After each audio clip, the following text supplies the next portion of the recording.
guys, welcome back to my channel. Let's tell you about the case of Fawn Cox. Her case would eventually be solved, thank goodness. It would take many years though. It went unsolved for like, I don't know, 30-ish years, cold case. But yeah, eventually we got there in the end. Let's jump in.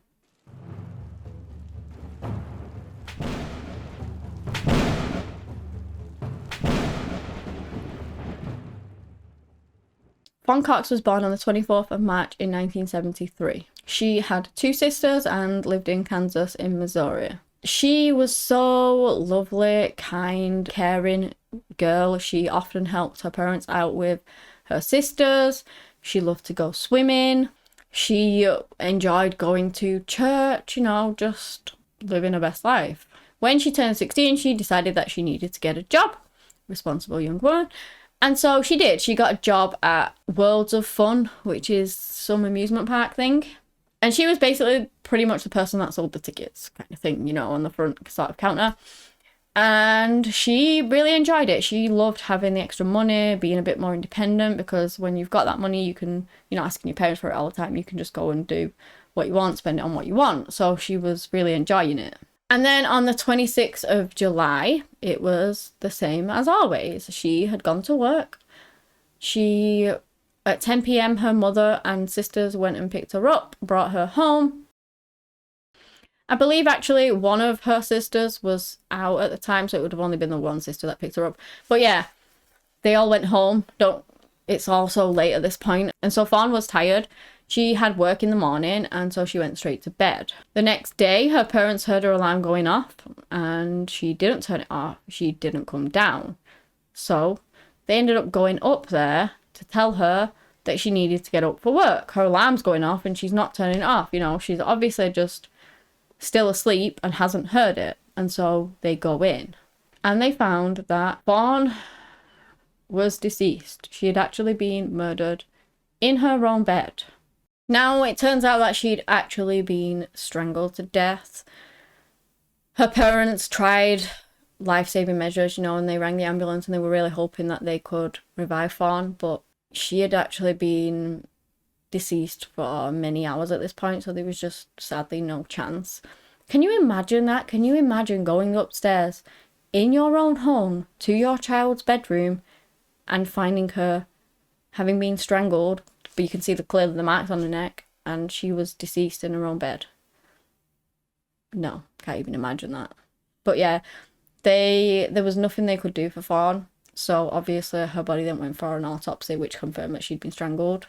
And she'd also been abused as well.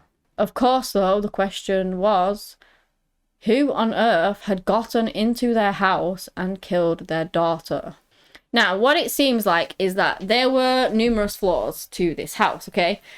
And Fawn was asleep on the second floor.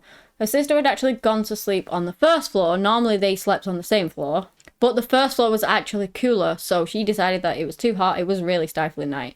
She was too hot, she didn't want to sleep up there, so she wanted to sleep downstairs, so she did. And her parents were also asleep on the first floor too. I believe the sister that was actually staying out would have slept on the second floor with Fawn also, but she wasn't there, you know, she was out at the time. And the thing is, they didn't hear a peep, and they didn't hear a peep was because they had a really old air conditioning unit. This was what was keeping the first floor cold. It was noisy as hell, and they couldn't hear anything over it. Now, they did note that the dog did make a fuss at a certain point during the night, but it was assumed that she was actually pregnant at the time, and they just put it down to that. You know, they didn't think anything else of it. They didn't hear anything because of the really loud AC unit, and so that was it. There was just nothing to go on as well. Police had a look around, and they actually found the window that Fawn's attacker had gone in through. It was a really like out of the way, not noticeable window, which led the police to believe that whoever did this was somebody that had been in this home before, had explored these rooms, because I don't exactly know, you know, the ins and outs of it, but that was their first assumption because of how strangely out of the way or unnoticeable this window was. As police looked through the house, they had managed to find some bits in the house that were out of place and things, so then they were wondering, was it like a burglary gone wrong? Why was Fawn attacked? But then the question of the window came up again because it was somebody that knew that window. They knew that they could gain access to the house through that window if it was open, and it was open that night because it was boiling, and so Fawn left it open because she was too hot. Like everyone, like so many people do with the windows, you leave them open because you're boiling. I mean, you really hope that nobody crawls through them in the night. Yeah. These houses in, like, other countries have the right ideas. The ones with, like, I don't know, they've got, like, shutters on the window, I suppose. Big metal shutters. That have, like, holes in. You can still get the air in and out, I suppose. Or, what are them like? I've seen some grates over the front of some of them. Like the French houses and things like that. They've got the right idea, I suppose. But their windows are huge.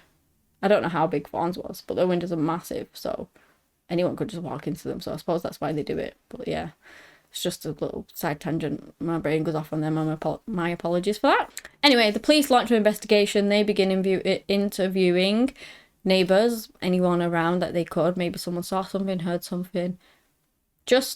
They have nothing to go off, so they're trying every avenue. A witness did come forward and identified 3 suspects. They thought that they were credible, but then it turns out that these suspects had nothing to do with now, and they weren't credible at all, so that was that. I believe they actually found some DNA at the crime scene, and they matched this person's DNA with that DNA, and it didn't match either, and so, you know, they couldn't find a match from this DNA. And it was just thought that they were just having them on. They found the DNA from, like, blood and another sample to do with assault. You know what I'm talking about. So they found that, and that's where they got the DNA profile from. But again, couldn't find a match. Her case did stay in the public eye for quite a while, but just so much time passed by and they got nowhere, so eventually it went cold. It got to 2000 and DNA had advanced, and so the family were trying to push to get the DNA that they found, like, tested and whatnot. And apparently the police were pushing back, saying that they couldn't actually fund it. Absurd. Eventually, apparently the FBI was the ones that funded it. And this is finally when they got the match that they've been waiting for so long. Like 30 years later, I believe, somewhere along those lines, it came back with a name. Donald Cox Jr. You'll never guess who that person was with regards to the family. It was Fawn's cousin. Yeah. Now, Donald was no longer alive. He'd actually passed away a few years ago with regards to an overdose. So sadly, no charges would ever be brought with regards to Fawn's murder, but they finally knew who did it. They finally got that closure despite not ever getting that person in jail, and it was her cousin. After all that time, the police genuinely thought that it was someone that knew them, and it was. Disgusting. Absolutely disgusting. But at least the family finally got something that they wanted. Just absolutely breaks my heart. Genuinely, how it all happened, just doesn't even worth thinking about, honestly. But yeah, that is the end of this case. If you guys have enjoyed this video, give me a thumbs up, subscribe to the channel for similar content. Anyway, that's all I have today on the case of Fawn Cox. Thank you so much for watching, and until next time, bye.